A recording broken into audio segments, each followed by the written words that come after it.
सर्दियों की वो रात थी जब धुंध इतनी गहरी थी कि सामने खड़ा इंसान भी धुंध में गायब हो जाता। स्टेशन के बाहर बस एक ही आवाज गूंज रही थी, ऑटो, ऑटो।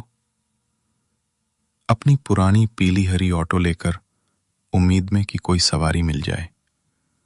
वो आवाज थी रघु की, एक साधारण ऑटो रिक्शा वाला जो रोज शाम से आधी रात तक स्टेशन के बाहर खड़ा रहता था। इन ठंडी रातों में उसकी ऑटो ही उसका सहारा थी। रघु कोई आम इंसान नहीं था। वो मेहनती था, ईमानदार था, पर उसकी जिंदगी संघर्ष से भरी थी। पत्नी, 2 छोटे बच्चे, एक बीमार मां और रोज की कमाई से घर का खर्च चलाना, बस यही उसकी दुनिया थी। लेकिन उस रात उसकी दुनिया बदलने वाली थी, हमेशा के लिए। आज तो सवारियां भी जैसे जम गई हैं। पूरे दिन में 3 चक्कर ही हुए। अपने हाथ रगड़ता है, ऑटो के बोनट पर बैठता है। ठंडी लग रही है, चलो चाय पी लेता हूं। पास की दुकान पर जाता है। रघु भाई, फिर वही रात की ड्यूटी। क्या करें भैया, पेट जो पालना है। दिन में लोग ठेले पर चलते हैं, रात में स्टेशन से ही कुछ मिल जाता है। दोनों हंसते हैं। फिर एक ट्रेन की सीटी सुनाई देती है। लो, शायद कुछ यात्री उतरे। रघु जल्दी से स्टेशन पर आ जाता है। वो ट्रेन जयपुर से जोधपुर जाने वाली लोकल थी। ठंड इतनी थी कि लोग जल्दी जल्दी अपने घरों की ओर निकल रहे थे। रघु की निगाह सब पर थी, पर कोई सवारी नहीं रुक रही थी। तभी धीरे धीरे कदमों की आहट, चप्पल की खुरखुराहट। रघु पीछे देखता है। एक औरत खड़ी है, लाल साड़ी में, बाल आधे चेहरे पर। भैया, ऑटो खाली है? हाँ बहन जी, कहाँ चलना है? पुरानी बस्ती, नदी के उस पार। पर वहां तो अब कोई रहता नहीं। वहां तो सब खंडहर पड़े हैं। मुझे रास्ता मालूम है, बस छोड़ दो, पैसे दूंगी।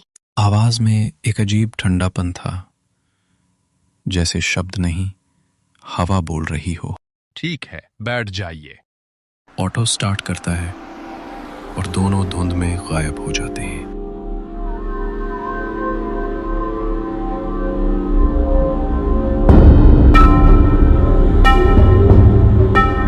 रास्ता सुनसान था।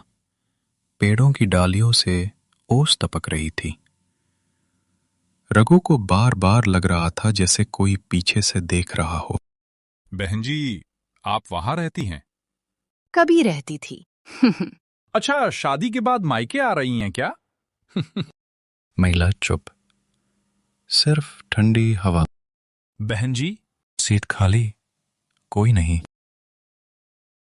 कहीं उतर गई क्या? ब्रेक लगाता है, उतरता है, चारों तरफ देखता है। कहीं उतर गई क्या? धुंध में कुछ हलचल। दूर से वही औरत खड़ी दिखती है, सड़क के बीच में। रघु, तू मेरा नाम कैसे जानती है? तेरे ऑटो से 20 साल पहले मैं गई थी, हमेशा के लिए। अचानक उसके चेहरे पर नीले निशान दिखते हैं। आंखें काली, होंठ ठंड से नीले पड़ते हैं। नहीं, ये सपना है। महिला की परछाई धीरे धीरे ऑटो के शीशे में समा जाती है। ऑटो अपने आप स्टार्ट होता है, बिना किसी के छुए। उस रात धुंध में गुम हो गया रघु। सुबह की ठंडी धूप ने जब स्टेशन की धुंध को हटाया, तो वहां खड़ा था रघु का ऑटो, खाली, गीला, ठंडा और अजीब सी बदबू से भरा। लोगों ने समझा शायद रघु रात में ही घर चला गया होगा, पर सच्चाई कुछ और थी। रघु का घर। दरवाजे पर दस्तक की आवाज। कौन है इस वक्त? दरवाजा खोलती है, सामने रघु खड़ा, चेहरा पीला, आंखें नाल, कपड़े नम जैसे ओस में भीगे हों। रघु, कहाँ था तू सारी रात? हम तो डरी गए थे। बस स्टेशन पर सवारी छोड़ने गया था, थोड़ी देर लग गई। कपड़े कैसे गीले हो गए और ये ठंडी ठंडी बदन क्यों लग रही है? ठंड ज्यादा थी बस। आंखें नीचे झुकाकर कमरे में चला जाता है। रमा ने कुछ अजीब महसूस किया। रघु का चेहरा जैसे सूना था।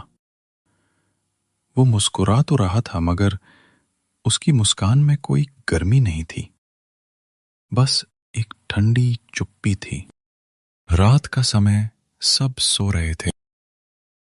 थोड़ी देर बाद रमा उठकर देखती है, रघु बिस्तर पर नहीं है। वो खिड़की से झांकती है।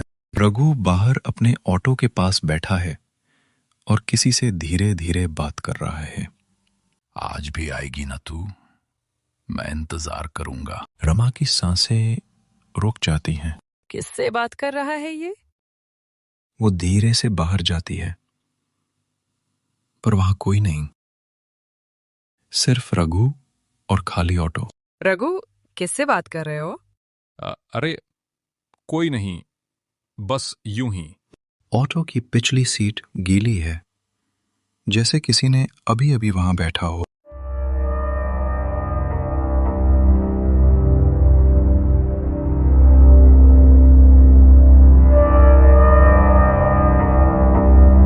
अगले कुछ दिनों में रघु बदलने लगा। वो ज्यादा बोलता नहीं था, खाना कम खाता और अक्सर रात को जागता रहता। कभी बच्चों को देखकर मुस्कुराता तो कभी उन्हें घूरने लगता। एक दिन उसकी मां ने देखा रघु अपने कमरे में बैठा था और दीवार की तरफ देख रहा था। रघु, बेटा क्या देख रहा है? रघु बिना पलक झपकाए दीवार की ओर देखता है। वो आई थी माँ, वही जो पुरानी बस्ती से आई थी। वो कहती है उसका घर अब मेरा है। कौन कौन आई थी रघु? रघु अचानक जोर से हंसता है। वो जो सवारी थी माँ, जो कभी उतरी ही नहीं। रघु अब घर तो आ गया था, पर वो अब रघु नहीं रहा। कभी कभी वो आईने में खुद को देखता तो पीछे खड़ी दिखती वही औरत, ठंडी मुस्कान के साथ। रघु अब घर में शरीर से तो था, पर उसकी आत्मा जैसे कहीं और जा चुकी थी। कभी दीवार से बातें करता, कभी बच्चों के खिलौनों को उठाकर हंसता और रात को अपने ऑटो की पिछली सीट साफ करता, जैसे किसी मेहमान का इंतजार हो।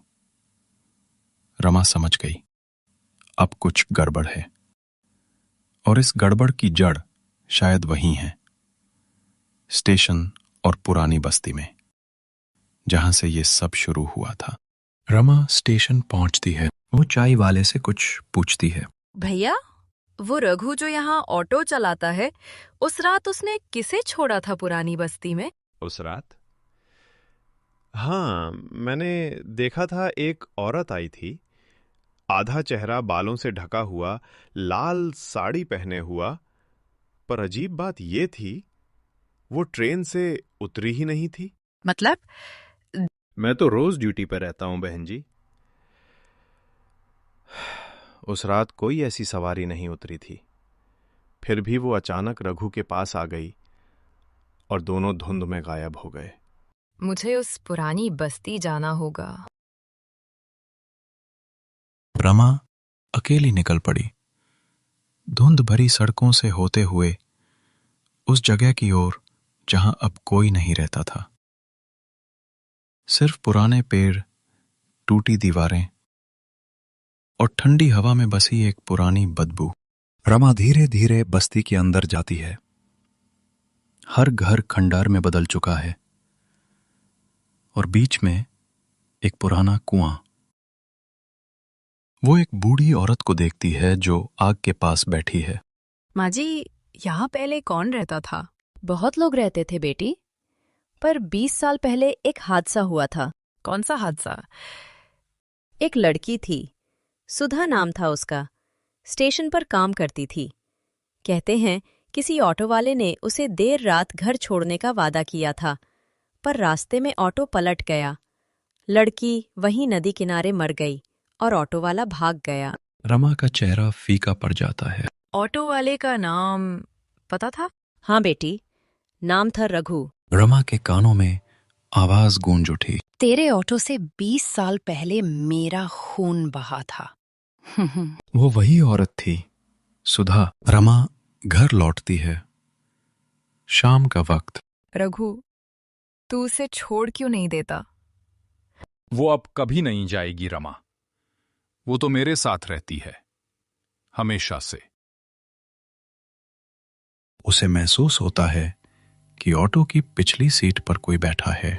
ये क्या कर दिया तूने रघु? वो आत्मा तुझे जकड़ रही है। रघु की आंखें लाल हो जाती हैं, चेहरा कठोर। वो आत्मा नहीं, वो मेरी सवारी है। उस रात रमा ने पहली बार महसूस किया, रघु अब इंसान नहीं रहा। वो एक चलती फिरती परछाई था।